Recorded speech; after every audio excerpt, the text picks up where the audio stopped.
क्या कांग्रेस हिंदू आतंकवाद का नैरेटिव गढ़ने की कोशिश कर रही थी?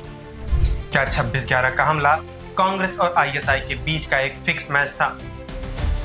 अगर अजमल कसाब जिंदा न पकड़ा जाता तो क्या हिंदू समुदाय पर आतंकवाद का ठप्पा लग जाता? आखिर ये पूरा मामला क्या है, आइए आज के इस वीडियो में जानते हैं।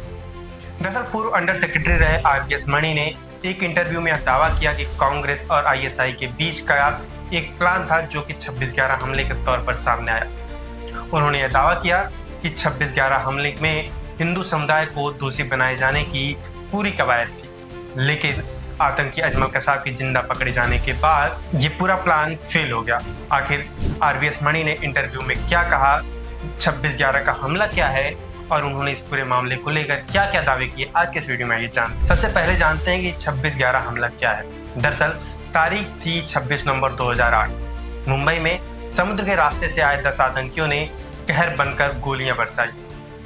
ताज hotel, Oberoi hotel, Nariman house और छत्रपति शिवाजी टर्मिनल जैसी जगहों पर उन्होंने अंधाधुंध गोलियां बरसाई, जिसमें 166 निर्दोषों की जान चली गई।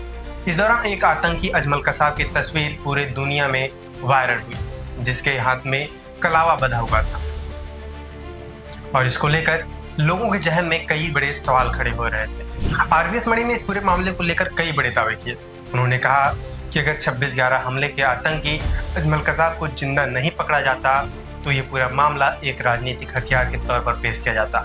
इसमें हिंदू आतंकवाद का नैरेटिव गढ़ने की कोशिश की जा सकती थी, लेकिन मुंबई पुलिस के जाबाज जवान तुकाराम ओम्बले ने अपनी जान की परवाह न करते हुए भी जब अजमल कसाब को जिंदा पकड़ा तो इस पूरे मामले की परतें खुल गई।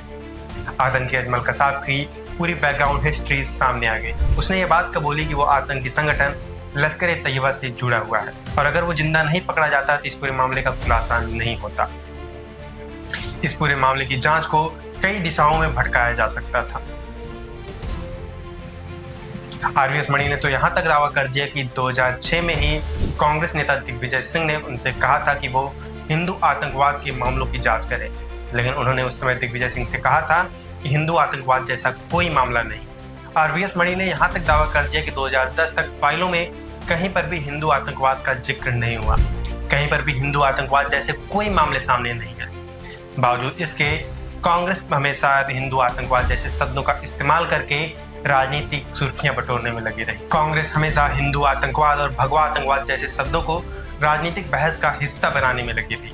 वहीं इस पूरे मामले को लेकर अब भाजपा की तरफ से भी बड़ी प्रतिक्रियाएं सामने आ रही हैं। भाजपा प्रवक्ता सुधांशु त्रिवेदी ने कांग्रेस से कई बड़े सवाल किए। उन्होंने कहा कि ये कोई आरोप नहीं है, बल्कि उस दौरान सरकार के अंदर काम कर रहे एक अधिकारी का बयान है। ऐसे में कांग्रेस को ये जवाब देना चाहिए।